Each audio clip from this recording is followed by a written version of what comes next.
Bonjour mes bien-aimés, bonjour mes frères et sœurs en Christ. J'espère que vous vous portez tous bien par la grâce de Dieu. Moi, ça va par la grâce de Dieu. Je remercie le Seigneur d'être encore parmi vous, d'être présent, de me permettre de vous parler encore aujourd'hui, de vous annoncer ce petit message qu'il m'a mis à cœur de vous dire. Alors aujourd'hui, le message que j'ai à vous dire, c'est sur tout ce que Dieu fait dans ta vie est bon. Tout ce que Dieu fait pour ta vie est bon. Nous allons parler de ça aujourd'hui. C'est une petite prédication que nous allons en discuter en ce moment même. Mais avant de commencer, nous allons tout d'abord prier, remercier le Seigneur pour ce moment et le remettre cette émission entre les mains du Seigneur. Donc prions au nom de Jésus. Père éternel, je viens devant toi au nom de Jésus-Christ. Seigneur, oui, je viens devant toi te remettre cette émission entre tes mains. Viens disposer les cœurs, viens toucher les cœurs, Seigneur Jésus-Christ, à travers cette émission. Oh oui, Seigneur, que cette parole, oui, Seigneur, oui, puisse atteindre des cœurs. Que tu puisses toucher des cœurs, Seigneur Jésus, à travers les paroles. Oui. Remplis ma bouche, Seigneur Jésus. Toi, le roi des rois, le Seigneur des seigneurs. Toi, le Dieu fidèle. Bénis, protège mes frères et sœurs, Seigneur Jésus, en ce moment. Bénis, protège et fortifie-les. Fortifie-les chaque jour dans leur marche avec toi, Seigneur. Seigneur, je te remercie pour tous tes bienfaits, pour tout ce que tu fais pour nous. Merci, Seigneur Jésus. Au nom de Jésus, j'ai ainsi prié, je dis Amen. Amen. Amen, amen, amen. Le Seigneur est bon, mes frères et sœurs. Le Seigneur est magnifique, il est merveilleux. Donc aujourd'hui, comme je l'ai dit, nous allons parler sur le fait que tout ce que fait Dieu pour ta vie, tout ce que Dieu fait pour ta vie est bon. Il n'y a rien que Dieu fait pour ta vie qui est mauvais, car Dieu connaît toutes choses, frères et sœurs. Dieu est parfait, sa volonté est parfaite. Oh, alléluia, alléluia. Dieu est parfait. Donc, on va commencer dès maintenant avec un verset dans Romains 8. Romains 8 au verset 28. Qu'est-ce que la parole de Dieu nous dit? Romains 8, 28. La parole nous dit, nous savons du reste que toute chose concourt au bien de ceux qui aiment Dieu, de ceux qui sont appelés son dessein. Alléluia. Alléluia. Aujourd'hui, je vais beaucoup répéter cette phrase-là. Tout concorde au bien de ceux qui aiment Dieu.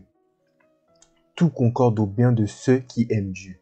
Je vais beaucoup répéter ce verset, cette phrase aujourd'hui pour ce message-là. Donc, on comprend bien par ce verset, mes frères et sœurs, c'est pour ça que le thème d'aujourd'hui, c'est le plan de Dieu, c'est-à-dire tout ce que Dieu fait pour ta vie est bon. Mais tout ce que fait pour ta vie que Dieu est bon, c'est parce que tu l'aimes. Et Dieu veut toutes choses merveilleuses pour toi. Il nous dit dans sa parole, j'ai des projets de paix et non de malheur pour toi. Il a de bons projets pour toi. Parce que tu es son enfant, tu es son fils, tu es sa fille. Et il a de bons projets pour toi, mon frère ou ma sœur. Si tu l'aimes, sache que peu importe ce qu'il t'arrive dans ta vie, c'est pour ton bien que Dieu fait cela. C'est pour ton bien que Dieu fait cette chose-là. Car tout concorde au bien de celui qui aime Dieu. Tout concorde au bien de celui qui aime Dieu. Souviens-toi de ce verset-là dans ta tête. Souviens-toi de ce verset-là. Il est très très important. Tout concorde au bien de ceux qui aiment Dieu, frères et sœurs. On va prendre le psaume 139 au verset 16. Que nous dit la parole? Quand je n'étais qu'une masse informe, tes yeux me voyaient. Et sur ton livre étaient tout inscrits les jours qui m'étaient destinés avant qu'aucun d'eux n'existât. Amen. Pourquoi j'ai pris ce verset? Il nous dit que Dieu nous connaissait bien avant la création du monde. Même avant qu'on existait, avant que nos jours existaient, il les connaissait déjà tous. Donc, si Dieu connaissait déjà tous nos jours, ça veut dire qu'il a fait toutes choses dans tous les jours que dans notre vie, il a fait toutes choses pour notre bien. Que ça soit, même si vous pensez quelque chose qui est mauvais, sachez que c'est pour votre bien. Car Dieu connaît toute votre vie. Il la connaît de A à Z. Il la connaît par cœur, frères et sœurs. Donc, c'est pour cela que je répète encore, tout concorde au bien à celui qui aime Dieu. Tout concorde au bien de celui qui aime Dieu. Dieu connaît votre vie par cœur. Tout est planifié. Il connaît si cela devait se passer, ça devait se passer comme ça. Si une autre situation devait se passer comme ça, c'est parce que Dieu l'a décidé, mes frères et sœurs. Et c'est pour votre bien. Parce que ça se trouve que si ça s'était passé autrement, peut-être que il y aurait quelque chose de grave. Mais Dieu sait pourquoi ça s'est passé à ce moment-là. Car, je vous le rappelle, notre temps n'est pas celui de Dieu. Et Dieu est parfait. Dieu ne se trompe pas. C'est le Dieu de la vérité. Il connaît toutes choses parfaitement, frères et sœurs. Alléluia. Donc sachez vraiment que tout concorde au bien de celui qui aime Dieu. Vraiment, ce verset, je l'aime bien. J'aime bien ce verset. J'aime vraiment bien ce verset. Alléluia. Alléluia. L'épreuve par laquelle tu peux passer, peut-être, tu passes par une épreuve. Tu passes par des souffrances. Certes, c'est vrai, nous sommes des hommes. C'est sûr que ça va nous faire mal sur le coup. Ça va nous faire mal. On va se dire, pourquoi ça m'arrive? Oh, je suis perdu, j'ai l'impression d'être perdu. Pourquoi ça m'arrive? Pourquoi Dieu? Pourquoi moi, Seigneur? Mais Dieu sait pourquoi. C'est pourquoi ça t'arrive. Il sait pourquoi, à ce moment-là, tu as eu cette souffrance. Peut-être que c'est pour te fortifier. Peut-être qu'en sortant de cette épreuve, c'est pour que tu sois fortifié. Peut-être qu'en sortant de cette épreuve, c'est que pour que ta foi, oui, soit fortifiée. Peut-être qu'en sortant de cette épreuve, c'est que Dieu a voulu que tu passes par cela pour que tu aies ce témoignage à le raconter à une personne. Et cette personne, peut-être c'est une personne qui est païenne. Et par ce témoignage que tu auras vécu, elle donnera sa vie au Seigneur. Alléluia. Dieu ne fait pas les choses au hasard, frères et sœurs. Si tu passes par cette souffrance, une situation compliquée, sache que c'est pour ton bien. Souviens-toi de ce verset-là. Quand tu es abattu par une situation, souviens-toi de ce verset-là. Tout concorde au bien de celui qui aime Dieu. Même si cela peut-être c'est quelque chose de grave, sache que c'est pour ton bien. Sache que c'est que ce que Dieu il fait cela pour ton bien. Il ne fait pas les choses au hasard. Si c'est Dieu qui a mis cela dans ta vie, ça ne peut être que pour ton bien. Même si toi, sur le moment venu, tu penses que c'est grave, peut-être que Dieu il avait fait cela pour une bonne situation dans 4 ans. Ça, tu ne le sais pas. Il avait fait peut-être cela pour quelque chose au futur. Alléluia. Alléluia. Mais Dieu est bon. Dieu est bon, mes frères et sœurs. Il vous aime. Il vous aime. Et je crois aujourd'hui qu'il veut parler à quelqu'un d'entre vous. Je crois aujourd'hui qu'il veut parler à une personne aujourd'hui. Qu'il veut changer une mentalité. Qu'il veut renouveler un cœur. En lui disant que, mon enfant, tout concorde au bien de celui qui aime Dieu. C'est-à-dire qu'il te dit aujourd'hui, mon enfant, tout concorde au bien si tu m'aimes. Si tu m'aimes alors, ne t'inquiète pas. C'est pour cela que dans la parole de Dieu, Dieu nous dit, ne crains pas. Ne crains pas. Ne crains pas, mon enfant. Pourquoi? Parce que tout concorde si tu m'aimes. Si tu me places au devant, si tu me places premier, alors ne t'inquiète pas. Tout se passera bien. Même si tu passes par des difficultés, tout se passera bien dans ta vie. C'est ça aujourd'hui qu'il veut dire à une personne. C'est ça qu'il veut dire aujourd'hui à une personne, mes frères et sœurs. Alléluia. Alléluia.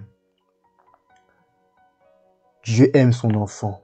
Comment Dieu fait quelque chose? Comment il pourrait, faire cette chose-là pour le mal, pour le mauvais de son enfant? Quand vous avez votre père ou votre mère, quand il vous punit, vous pensez sur le coup que c'est quelque chose de mal. Mais non.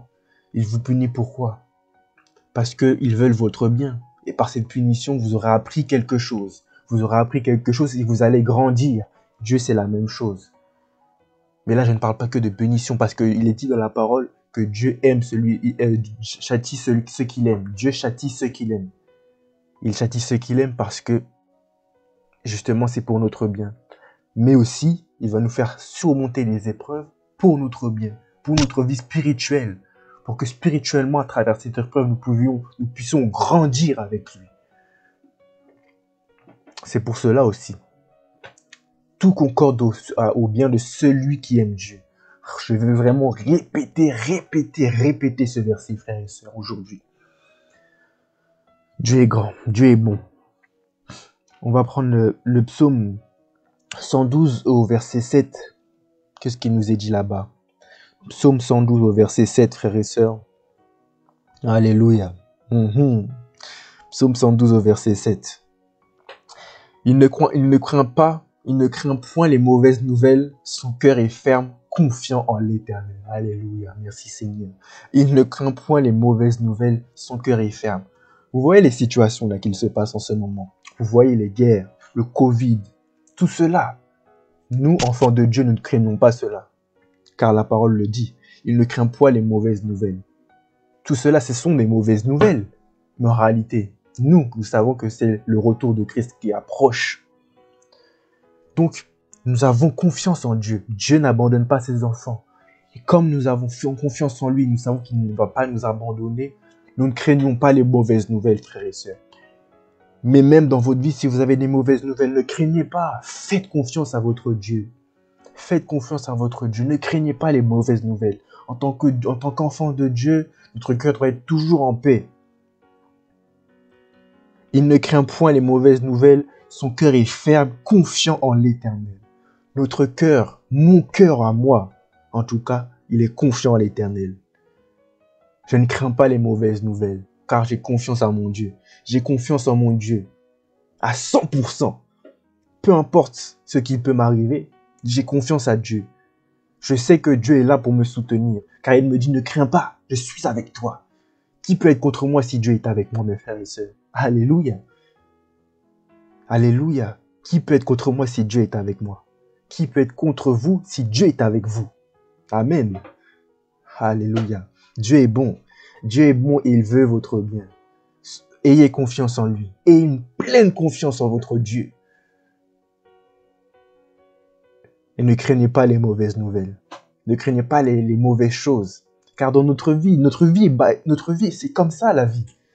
Nous pouvons passer des moments bas, des mauvais moments, des moments plus heureux, des moments plus malheureux. Mais sachez que dans les moments malheureux, Dieu est toujours là. Dieu est là aussi dans les moments de joie, dans les bonheurs. Mais il est aussi là dans les moments de malheur. Et il te dit dans ces moments de malheur, ne crains pas. Ne pleure pas. Mais aie confiance en moi. Aie confiance en moi. C'est ça qu'il te dit. Ne crains pas les mauvaises nouvelles. Ne crains pas les guerres que nous voyons. Ne crains pas la maladie, le Covid-19. Ne crains pas toutes ces choses. Mais aie confiance en moi. Aie confiance en Dieu. Aie confiance en Jésus-Christ, notre roi, le Seigneur des Seigneurs, le Tout-Puissant, le nom au-dessus de toute autorité, de toute puissance.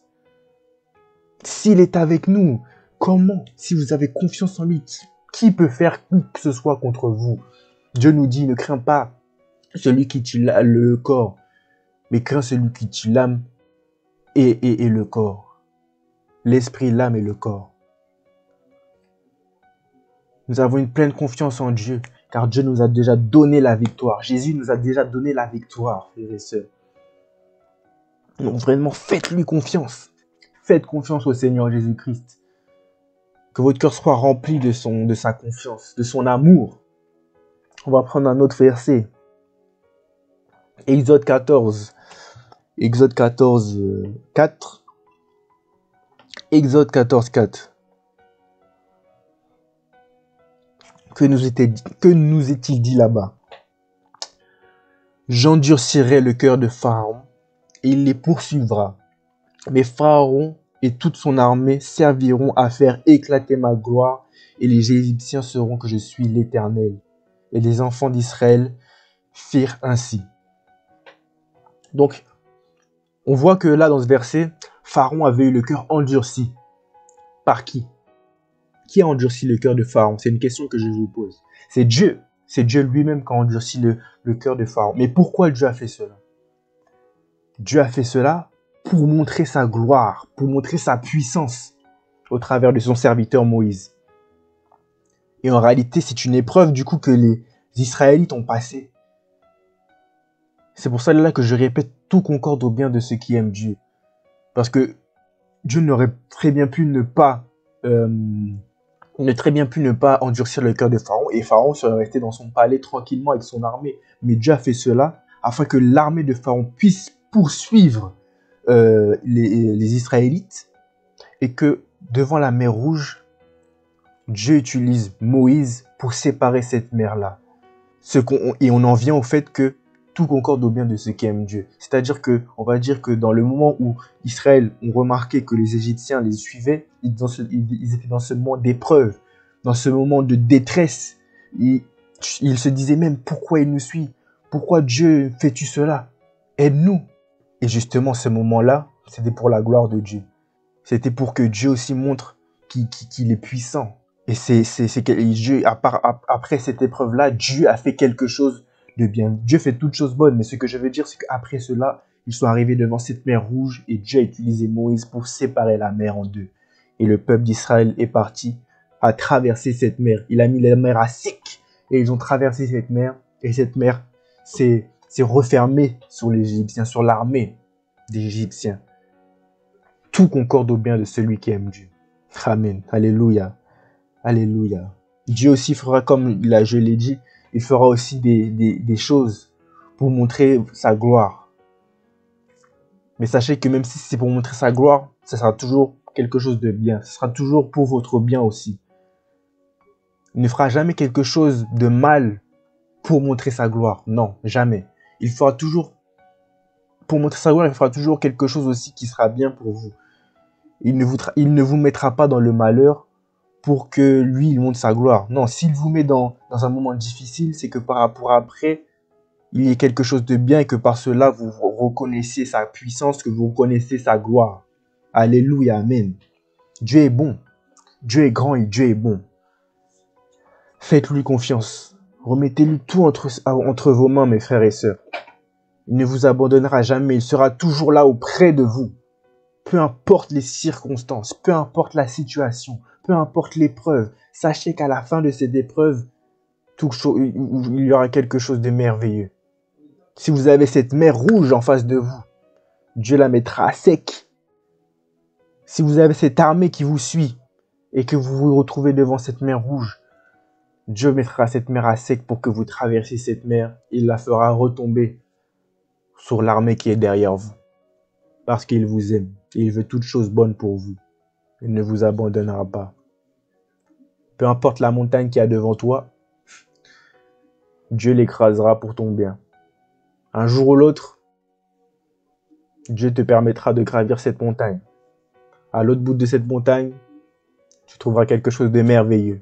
Amen. Alléluia. Dieu est merveilleux, mes frères et sœurs. On va prendre un autre verset dans Jérémie 7:8. Jérémie 7:8. Qu'est-ce que la Bible nous dit par là-bas? Jérémie 7:8. Jérémie 7:8. Jérémie 1. Jérémie 1, versets 7 à 8. Et l'Éternel me dit, ne dis pas je suis un enfant, car tu iras vers tous ceux auprès de qui je t'enverrai, et tu diras tout ce que je t'ordonne. Ne les crains point, car je suis avec toi pour te délivrer, dit l'Éternel. Ne les crains point, car je suis avec toi pour le délivrer. Jérémie, il aimait Dieu.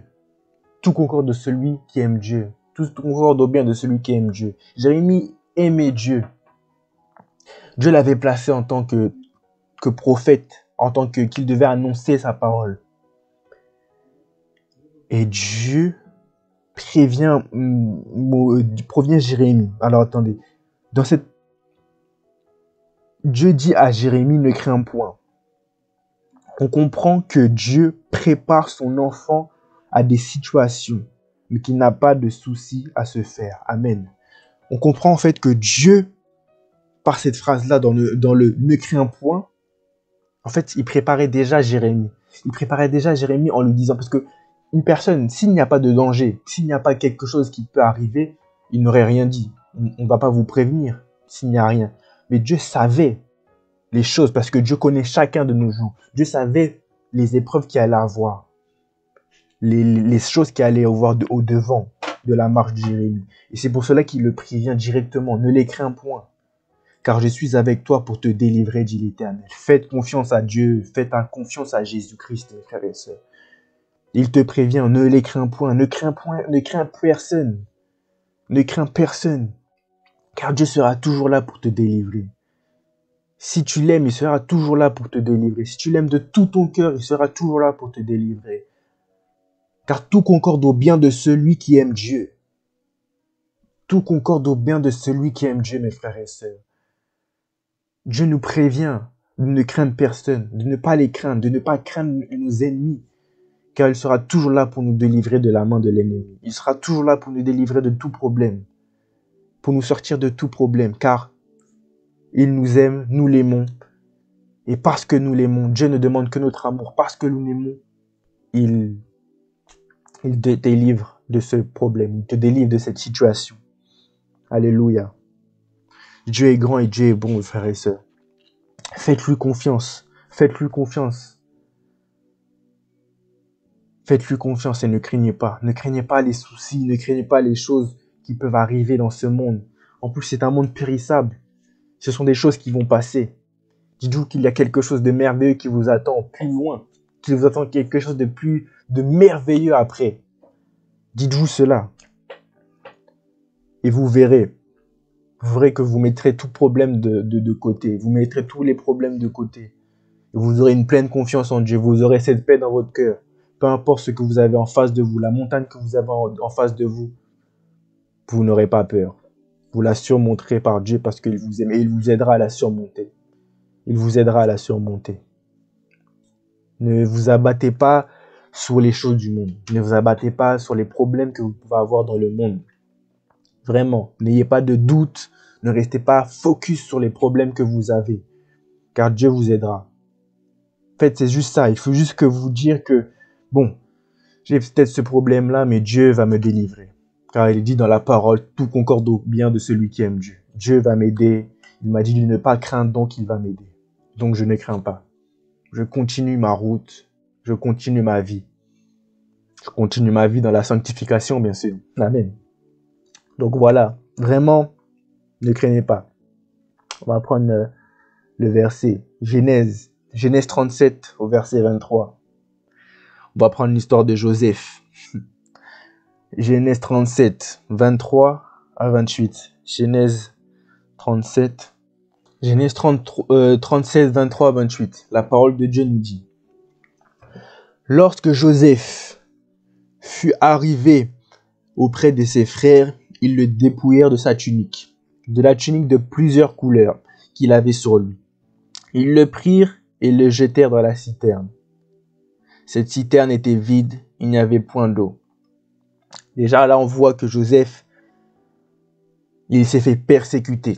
Il s'est fait persécuter par ses propres frères. Vous vous rendez compte? Il s'est fait persécuter par ses propres frères. Donc déjà là, il était dans cette situation compliquée, difficile. Et dans la Bible, n'est pas mentionné qu'il s'est abattu sur son sort. Il ne s'est pas abattu sur Dieu, non. Par la suite, qu'est-ce qu'il nous dit? Il s'assit ensuite pour manger. Ayant levé les yeux, ils virent une caverne d'Ismaélites venant de Galaad. Leurs chameaux étaient charges d'aromates, de baume et de myrrhe qu'ils transportaient en Égypte. Donc déjà, je voudrais dire que par la suite, on va comprendre que Dieu est merveilleux. Parce que même si, par la suite, qu'est-ce qui va se passer? Pourquoi ces Ismaélites-là, ils sont passés par là? Pourquoi? Pourquoi ils sont passés là? Ils auraient pu passer par un autre chemin. Ça aurait pu d'autres personnes qui auraient pu passer. Non, ce sont eux qui sont passés là à ce moment-là. Dieu ne fait pas les choses au hasard. Et je dis ça. Pourquoi je dis que Dieu ne fait pas les choses au hasard? Parce qu'on va comprendre au fur et à mesure que nous allons lire. Alors Judas dit à ses frères: Que gagnerons-nous à tuer notre frère et à cacher son sang? Venez, vendons-le aux Ismaélites et ne mettons pas la main sur lui, car il est notre frère, notre chair. Et ses frères l'écoutèrent. Au passage des marchands madianites, ils tirèrent et firent remonter Joseph hors de la citerne, et ils le vendirent pour 20 cycles d'argent aux Ismaélites et l'emmenèrent en Égypte. Amen. Donc, Dieu ne fait pas les choses au hasard. Du coup, Joseph a été vendu. Du coup, là, Joseph était persécuté encore une fois. Il n'a pas eu le choix. Il a été vendu. Et pourquoi je dis que Dieu ne fait pas les choses au hasard? Parce que, pourquoi ce sont des Ismaélites qui sont passés là? Ça aurait pu être bien plus d'autres personnes. Ou peut-être personne n'aurait pu passer. Non, Dieu voulait que cela se passe, mes frères et sœurs. Ça, en réalité, c'est une situation que Dieu a voulu. C'est que cette situation qui s'est passée, c'est Dieu qui l'a voulu. Dieu a voulu que ses frères persécutent Joseph et qu'ils le vendent aux Ismaélites. C'est pour ça que les Ismaélites sont passés là à ce moment-là. Car Dieu ne fait pas les choses au hasard. Et on va encore le comprendre par rapport au verset que nous allons lire après. Du coup, Joseph, là, il était devenu esclave. Il était devenu esclave en Égypte. On va pas lire les versets, vous pouvez lire par la suite dans Genèse 38, 39. Vous allez comprendre l'histoire, mais on va pas s'attarder là-dessus. Donc ensuite, Genèse 50 à 20.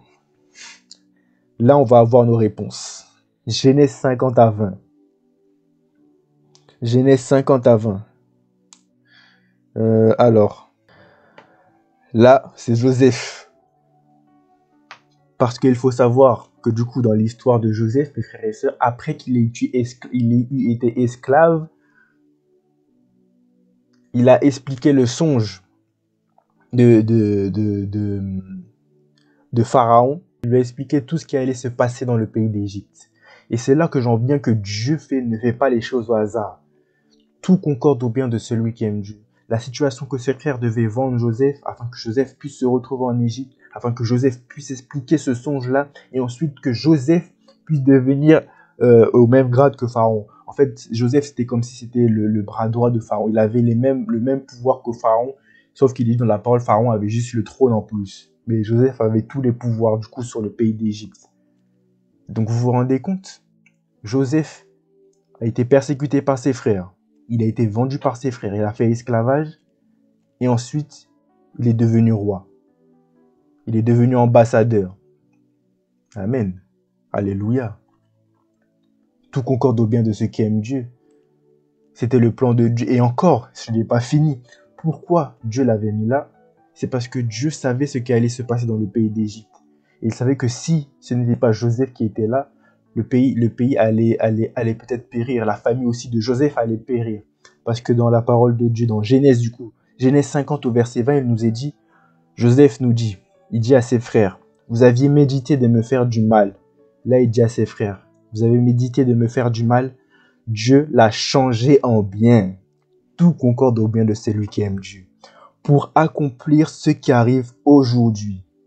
Pour sauver la vie à un peuple nombreux. Alléluia, alléluia. Dieu connaît toutes choses. Il savait que à ce moment précis, il devait se passer cela pour des années plus tard. C'est pour ça que je vous ai dit peut-être qu'il vous arrive une situation aujourd'hui, peut-être grave, mais sachez que peut-être que cette situation-là, Dieu vous l'a fait passer pour des années plus tard, comme Joseph. Car Joseph a été vendu, il a été persécuté par ses frères, il a été vendu, il a fait esclavage. Mais parce que Dieu savait qu'à ce moment-là, il devait du coup être ambassadeur afin de sauver un grand peuple, afin de sauver le peuple d'Égypte de la famine et afin de sauver aussi Israël, de sauver ses frères et sœurs. Et par cela, après, s'il y a eu Israël, parce qu'en fait, on peut se dire que si Joseph n'était pas là, si Dieu n'aurait pas utilisé tout cela, le peuple d'Israël n'existerait pas. Parce qu'il serait peut-être mort de famine. C'est pour cela que Dieu connaît toutes choses. Dieu connaît chacun de nos jours. Tout ce que Dieu fait, c'est pour notre bien. Tout concorde au bien de celui qui aime Dieu. C'est Joseph lui-même qui le dit. Vous avez bien médité de me faire du mal. Dieu l'a changé en bien pour accomplir ce qui arrive aujourd'hui, pour sauver la vie à un peuple nombreux. Tout cela, c'est dans le plan de Dieu. Tout ce que Dieu fait dans nos vies est parfait, frères et sœurs. Tout ce que Dieu fait dans nos vies est parfait. Non, vraiment, Dieu est bon. Dieu est grand et Dieu est bon, frères et sœurs. Faites-lui confiance. Même si vous êtes dans des moments difficiles, dans des moments de malheur, dites-vous que c'est pour vous fortifier peut-être que Dieu fait cela. C'est pour aussi peut-être un moment plus tard dans votre vie. C'est pour aussi une autre personne qui fait cela. Que vous passez ce moment-là, ce moment de faiblesse pour une autre personne. Dites-vous ce verset-là, tout concorde au bien de celui qui aime Dieu. Ne craignez pas les mauvaises nouvelles, ne craignez pas les mauvaises choses. Mais regardez en l'air. Parlez à votre Seigneur Jésus. Parlez à notre Seigneur Jésus-Christ. Et dites-lui, je te fais confiance, Seigneur, car tu m'as dit dans ta parole, ne crains pas. Tu m'as dit dans ta parole que tu me délivreras. Tu m'as dit dans ta parole que tous ceux qui t'aiment, alors tu fais toutes choses bien pour eux. Alléluia. On va prendre encore un verset dans Jacques 1 au verset 3. Jacques 1 au verset 3. Jacques Jacques. Jacques 1 au verset 3.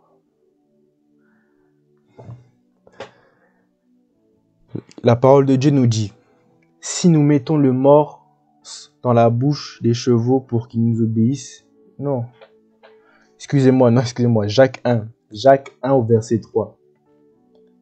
Jacques 1 au verset 3. Sachant que l'épreuve de votre foi produit la patience. Sachant que l'épreuve de votre foi produit la patience. Donc, sachant que l'épreuve de votre foi, Dieu aussi mettra ces moments-là, ces épreuves-là, pour éprouver votre foi, pour que vous puissiez avoir encore plus d'endurance dans votre foi. C'est pour votre bien aussi. Et c'est vraiment pour votre bien, car nous avons besoin de cette foi. Cette foi-là, ça ne vient pas de nous, ça vient de Dieu. C'est Dieu qui met cette foi en nous. Mais Dieu aussi veut conserver cette foi que nous avons par les épreuves de la vie que nous pouvons traverser. Il veut que par les épreuves que nous passions, nous ayons une pleine confiance en lui. C'est-à-dire que même si nous sommes au plus bas dans cette vie-là, bien, c'est Dieu vous fait passer par cette épreuve-là afin que vous ayez cette confiance en lui. Et qu'en sortant de cette épreuve-là, vous ressortiez plus fort. Que vous avez une endurance, que vous avez cette endurance qui se mette dans votre foi-là. Que vous avez cette patience. C'est pour cela que Dieu fait toutes ces choses merveilleuses. Oui, ce sont des choses merveilleuses car c'est pour votre bien. C'est pour vous qui fait cela car il vous aime. Il vous aime. Un père ne fera jamais quelque chose de mal pour son enfant. Il ne fera jamais quelque chose pour rendre malheureux son enfant. Même si vous pensez que vous êtes malheureux, vous pensez que vous êtes perdu, vous pensez que vous passez par quelque chose de compliqué et que Dieu ne vous aime pas, c'est faux. Dieu vous aime. Il vous fait passer par ce moment-là en réalité pour vous fortifier, pour vous aider, pour montrer sa gloire et pour vous montrer que vous devez avoir confiance en lui aussi. Alléluia. Alléluia. Dieu est grand, mes frères et sœurs. Donc, comme je l'ai dit, moi, je crois qu'aujourd'hui, Dieu a voulu parler à quelqu'un. Même si ce n'est qu'une seule personne, je sais que Dieu a voulu parler à quelqu'un aujourd'hui. Il est venu parler à un cœur encore aujourd'hui. Et de lui dire que tu ne dois pas craindre. Que tu ne dois pas craindre, mais que tu dois lui faire confiance. Car sache que tout ce que t'arrive, si tu aimes Dieu, alors ne t'inquiète pas. C'est pour ton bien que tout cela arrive.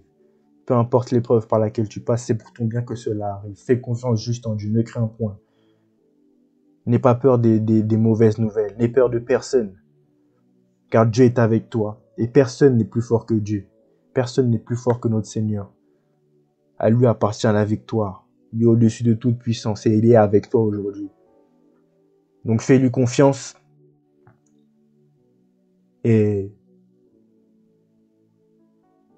reste auprès de lui. Reste dans la parole de Dieu. Et voilà, franchement, Dieu est merveilleux, mes frères et sœurs. Donc j'ai fini avec le message d'aujourd'hui. J'espère que vous avez bien pu écouter ce message que Dieu avait à passer. Passez une excellente soirée, une excellente journée là où vous êtes. Je salue mon frère Armando. Merci frère Armando de me permettre de faire ces prédications-là. Je salue mon frère Bienvenue, le frère Franco et tous mes frères et sœurs du GEC. Merci pour tout. Merci d'être présent. Merci pour l'amour. Soyez bénis mes frères et sœurs, mes bien-aimés. Que Dieu vous bénisse et à la prochaine. Ciao.